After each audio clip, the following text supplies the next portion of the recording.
नमस्कार दोस्तों। इतिहास की क्लास लेकर मैं फिर से आपके सामने हाजिर हूँ दोस्तों। मध्यकालीन इतिहास में हम मुगलों के बारे में पढ़ रहे थे और मुगलों के बारे में आपने बाबर बाबर के बाद आप हुमायूं के बारे में पढ़ रहे थे। और हुमायूं के बारे में हम एक वीडियो आपके सामने प्रस्तुत कर चुके हैं। उसमें हमने देखा था कि कैसे अपने पिता बाबर की मृत्यु के बाद हुमायूं दिल्ली का शासक बनता है और वो अपने भाइयों में अपने साम्राज्य का अ, बँटवारा कैसे कर देता है। इसके बाद हमने देखा कि हुमायूं का जो अभियान है, वो सबसे पहला अभियान था हुमायूं का कालिंजर अभियान। चूँकि हुमायूं के शासक बनने के बाद जो भारत में जो अफ़गान शक्ति थी, वे काफ़ी एक्टिव हो जाती हैं। हुमायूं को बाबर की मृत्यु के बाद उसके हुमायूं के प्रबल शत्रु बने रहते हैं जो अफ़गान है भारत में। और इस प्रकार से हम अपने शत्रुओं को दमन करने के लिए उनसे अपनी सुरक्षा स्थापित करने के लिए हुमायूं कुछ जो अभियान करता है और जो युद्ध लड़ता है उस वो एग्ज़ाम के लिए काफ़ी महत्वपूर्ण होते हैं। तो दोस्तों हुमायूं के शासक बनने के बाद सबसे पहला अभियान क्या था उसका, वो था कालिंजर का अभियान। तो दोस्तों कालिंजर का जो अभियान है 1531 में किया गया था। हुमायूं ने कालिंजर को कई दिनों तक पूरा घेरे रखा लेकिन अंततः युद्ध नहीं कर पाया और वहाँ पे संधि कर ली गई। तो ये आपने पिछले क्लास में देखा था। ये कोई युद्ध नहीं है दोस्तों, ये बस अभियान है। उसने घेरे रखा और अंत में संधि कर लिया। इसके बाद दोस्तों 1532 का भी उसने चुनारगढ़ के दुर्ग पे घेरा डाला था और बहुत दिनों तक घेरा डालने के बाद जो चुनारगढ़ का जो शासक है यानी कि शेर शाह, जो शेर खां है यानी शेर शाह सूरी, उससे संधि कर लेता है। फिर हमने देखा कि 1535 में यहाँ पे एक प्रसंग आता है। बहादुर शाह जो गुजरात का शासक है, बहादुर शाह गुजरात का जो शक्तिशाली शासक था। तो बहादुर शाह का और मेवाड़ के बीच जो संघर्ष होता है उसमें किस तरह से हुमायूं का रोल होता है वो हम कल देखे थे पिछले वीडियो में। दोस्तों बहादुर शाह चूँकि बहुत शक्तिशाली शासक था, उसने मेवाड़ पे आक्रमण किया 2 बार। तो उस आक्रमण से बचने के लिए जो मेवाड़ की जो महारानी है यानी कि रानी करमावती, तो रानी करमावती जो कि महाराणा सांगा महाराणा सांगा की विधवा पत्नी है और अपने पुत्र विक्रमाजित की संरक्षिका हैं। तो विक्रमाजित चूँकि बहुत ही कम उम्र के हैं और उनकी संरक्षा के रूप में करमावती कार्य कर रही थी मेवाड़ पे। इसी का अवसर देखकर बहादुर शाह ने मेवाड़ पे आक्रमण किया और उस आक्रमण से बचने के लिए रानी करमावती ने हुमायूं के पास एक संदेश भिजवाया था और अपनी रक्षा की गुहार लगाई थी। वह उन्हें कहते हैं कि उन्हें राखी भी भेंट की थी, अपना भाई माना था और हुमायूं ने उनकी रक्षा के लिए वचन भी दिया था लेकिन रक्षा नहीं कर पाया। दोस्तों यहाँ पे आपने देखा कि बहादुर शाह ने मेवाड़ पे अधिकार किया और वहाँ पे मेवाड़ के महारानी करमावती के द्वारा 8 मार्च 1535 को साका किया गया। साका यानी कि जौहर किया गया और अपने सतीत्व की रक्षा के लिए करमावती अपनी दासियों के साथ अग्निकुंड में कूद गई। तो इस घटना के बाद हुमायूं बहादुर शाह का पीछा करता है और उसका पीछा करते हुए ही वह गुजरात, मांडू और गुजरात का जो चंपानेर की दुर्ग है उस पे अधिकार कर लेता है। तो दोस्तों यहाँ पे आपने पिछली क्लास में यहाँ तक आपने देखा था। इसके बाद हम देखते हैं जब हुमायूं गुजरात के अभियान में व्यस्त था, तो इधर जो बिहार बंगाल में जो शासक है, अफ़गान शासक है शेर खां, वह अपनी सैन्य शक्ति काफ़ी मजबूत कर रहा था। तो हमारा जो अगला संघर्ष है इसमें देखना है कि हुमायूं और शेर शाह के बीच संघर्ष। हुमायूं और जो अफ़गान शासक है शेर शाह, अभी शेर खां के नाम से जाना जाता है, बाद में यह शेर शाह सूरी के नाम से जाना जाएगा। तो हुमायूं और शेर खां के बीच में संघर्ष हम देखते हैं यहाँ पे।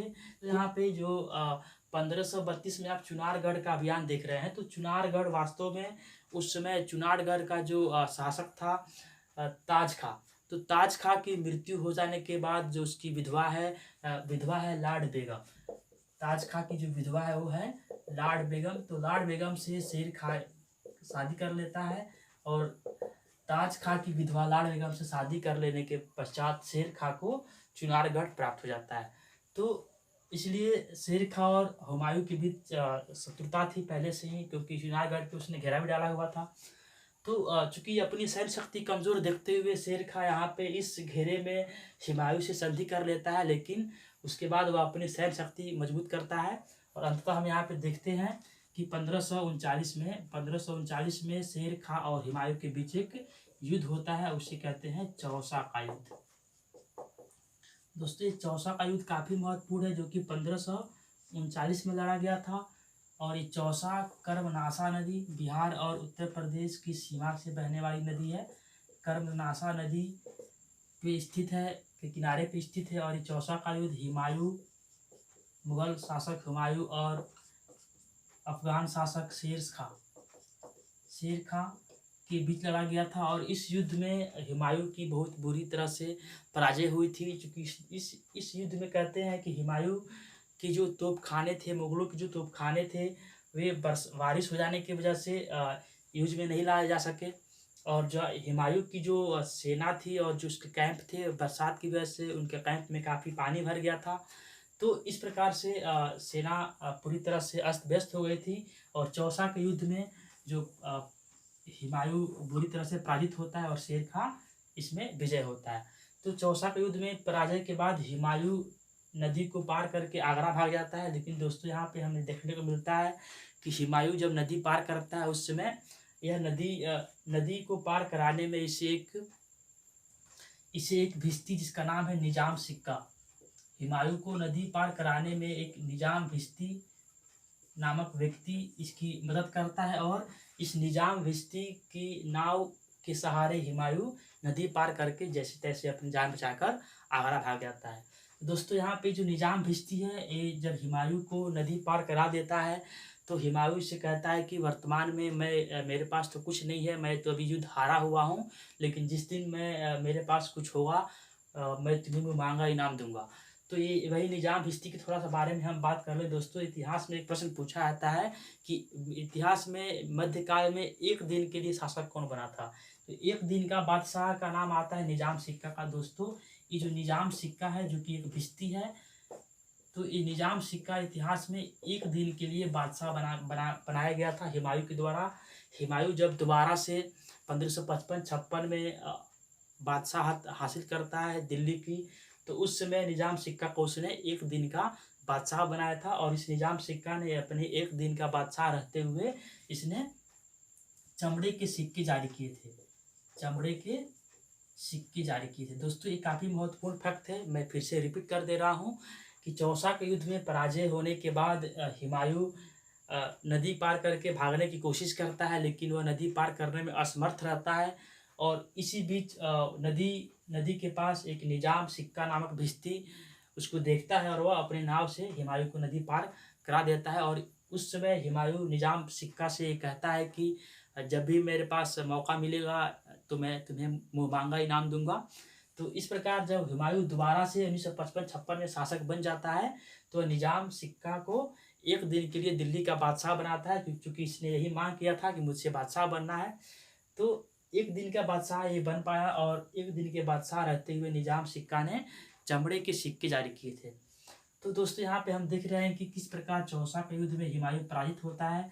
इसके बाद अगले ही वर्ष फिर से हम देखेंगे कि 1540 में एक और युद्ध लड़ा जाएगा, जिसको कहते हैं कन्नौज या बिलग्राम का युद्ध।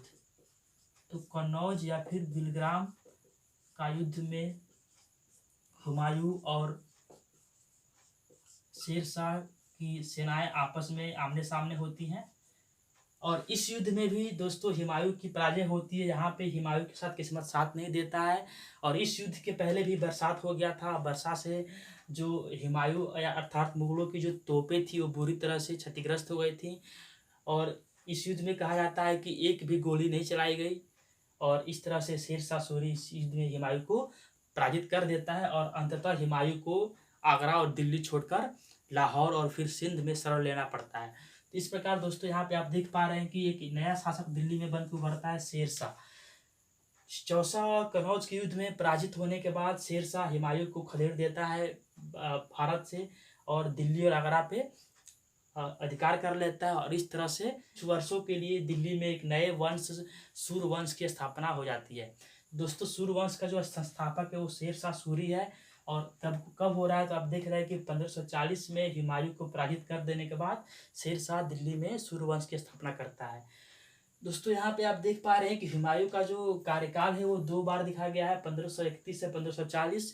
तो आप समझ रहे होंगे कि 1531 में अपने पिता की मृत्यु के बाद वह दिल्ली का बादशाह बनता है, और 1540 में कन्नौज के युद्ध में हार जाने के बाद वह अपनी बादशाहत खो देता है। और इसी बीच 1540 से 1555, यहाँ पे देख पा सकते हैं आप, 1540 से 1555 अर्थात 15 वर्षों के लिए दिल्ली और आगरे में एक सूर्यवंश का शासन चलता है।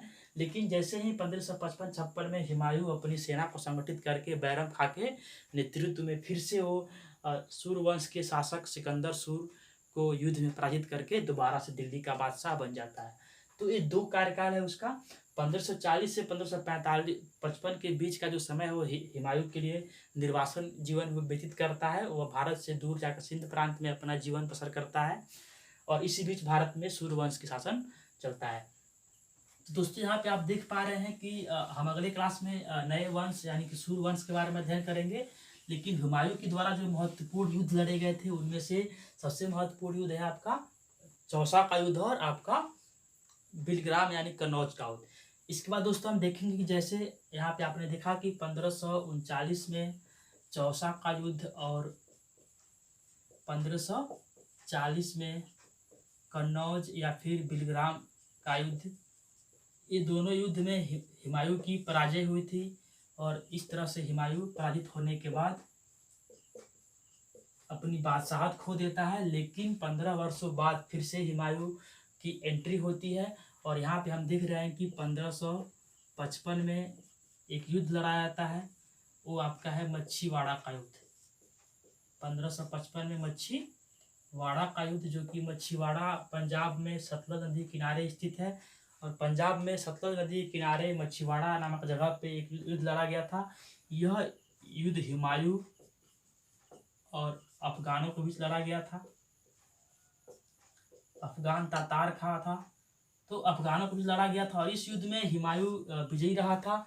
और फिर इसके बाद इसी साल अगले महीने ही एक और युद्ध लड़ा जाता है 1556 में हुमायूं और सिकंदर सूर के बीच लड़ा गया था सरहिंद का युद्ध। सरहिंद का युद्ध हुमायूं वर्सेस सिकंदर सूर। ये सिकंदर सूर जो कि सूर्यवंश का अंतिम शासक है, शेरशाह सूरी के वंश का अंतिम शासक है। तो सरहिंद के युद्ध में हुमायूं ने सिकंदर सूर को पराजित किया और फिर से भारत में सूर्यवंश को मिटाकर अपने मुगल वंश की स्थापना दोबारा से करता है। तो इस प्रकार दोस्तों ये जो 4 युद्ध हैं, ये चारों ही युद्ध काफ़ी महत्वपूर्ण हैं। ये जो 2 युद्ध हैं वो ये दोनों युद्धों में हार के बाद हुमायूं अपनी बादशाहत खो देता है। और ये जो दोनों युद्ध हैं उनसे 1555 में मच्छीवाड़ा का युद्ध और 1556 में सरहिंद का युद्ध, इन दोनों युद्धों में विजय के बाद हुमायूं दोबारा से अपनी बादशाहत को प्राप्त करता है। देखिए 1556 में सरहिंद के युद्ध लड़ने के कुछ ही महीनों बाद हुमायूं की मृत्यु हो जाती है। तो हुमायूं के जीवन से जो महत्वपूर्ण जुड़े हुए फैक्ट्स हैं उनको आइए और भी हम देखते हैं। ये हो गया हुमायूं के द्वारा लड़े गए युद्ध और उसके कुछ महत्वपूर्ण अभियान। दोस्तों सरहिंद के युद्ध में जीतने के बाद हुमायूं फिर से दिल्ली का बादशाह बन जाता है। और लेकिन ये जो हुमायूं ने अपने शासनकाल में दिल्ली में एक नगर बसाया था, उसका नाम है दीनपनाह। तो ये दीनपनाह नगर किसने बसाया था? तो हुमायूं ने बसाया था, दिल्ली में है। और दीनपनाह में एक लाइब्रेरी थी, तो दीनपनाह की लाइब्रेरी की सीढ़ियों से गिरकर हुमायूं की मृत्यु हो जाती है। लाइब्रेरी की सीढ़ियों से गिरकर मृत्यु। दोस्तों 1556 में ही हुमायूं दीनपनाह की लाइब्रेरी की सीढ़ियों से लुढ़क जाता है और उसकी मृत्यु हो जाती है।